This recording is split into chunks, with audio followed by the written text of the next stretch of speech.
Hey, what's going on, everybody? Welcome to the channel today. For those of you that are just tuning in, this channel is all about my life and living with Klinefelter syndrome. And so my first video that I made in September of 2017, it was all about my life and living with Klinefelter syndrome. Basically just a really quick video.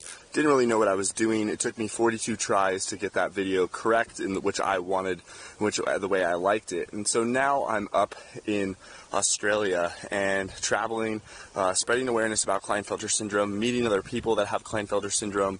And last night I had the opportunity to stay in a really cool Airbnb in Port Macquarie, and if I pan the video, there's a C shape on the easterly coastline of Australia, and there's a point, and the point is Port Macquarie. Really cool town, really cool surf spots, really cool skate park, great eateries, cheap Airbnb. It cost me about, I think, $40 American USD, because the exchange rate right now is really good. And so I just wanted to touch base on that old video that I made and kind of give you a new update on what's going on. So in the last 2 years, a little under than 2 years, I've managed to meet so many people.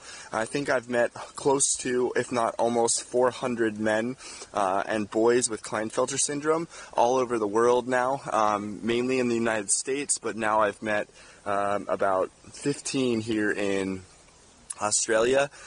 Tomorrow there's a meetup in Sydney, which I'm staying for a week in Sydney, and then I'm going down to Melbourne, and I'll be in Melbourne for about a few days for another meetup before I fly to Christchurch, New Zealand.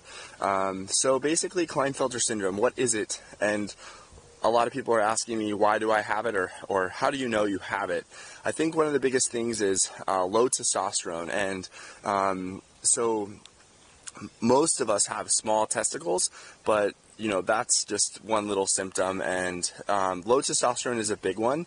You can get tested for low testosterone by your local doctor, your general practitioner, or depending upon where you live in the world, on those aspects. As you can see, I'm kind of trying to find words to describe what I'm talking about. I don't really plan these videos, I just go with the flow. And I wanted to just touch base on Klinefelter syndrome and how you guys can kind of know what the symptoms are. A lot of us have learning disabilities with English, language, writing, spelling, a lot of that stuff. Some of us have social anxiety or executive functions, and then a lot of us are really creative, really right-brained, just really hands-on, kinetic type of learners, and that doesn't necessarily work with the school systems that we have set up nowadays. There's not a lot of individual education programs, aka IEP or 504 plan in the United States. So a lot of kids have their individual education plan.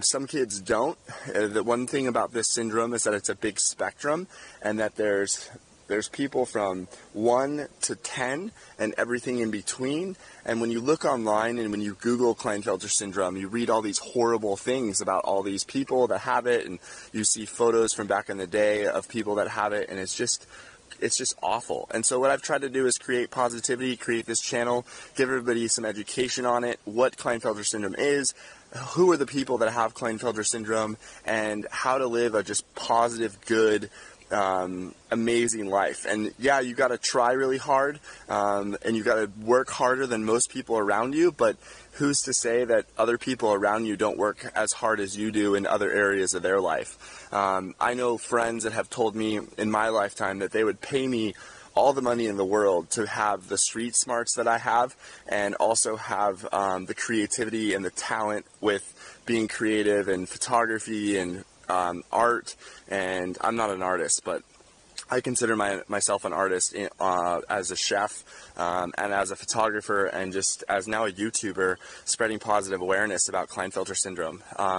So yeah, other than that, I inject testosterone into my legs once a week, so there's some videos on my channel about that. And then, let's see, what else? Most of us can't have kids. We're sterile. That's a huge one. A lot of parents and a lot of people really worry about that. But my parents made it so basically normal, quote unquote normal. I don't really know if there's a normal these days, but my parents made it normal. They always told me that I could adopt. They always told me that I could have kids, other ways, and they always told me every situation that popped up, they always gave me the positive alternative of, hey, you can adopt, you can adopt, you can adopt. And now if I ever meet someone and I want to have a family, that's the way that I'll have a family, and that's totally normal for me. Now, for what's normal for me now in my life is traveling. I've been in Australia in country about 10 days now, and it's been absolutely epic. And as you can see, this view is so killer. So yeah, that's me coming at you. As you know, I don't edit these videos. I film them as it is. I try to plan a little bit, but not plan too much. This video I just wanted to make because this epic location and share with all of you. So now it's at 6 minutes, so I'll talk to you later. Smash that like button, subscribe, and I'll talk to you soon. Bye.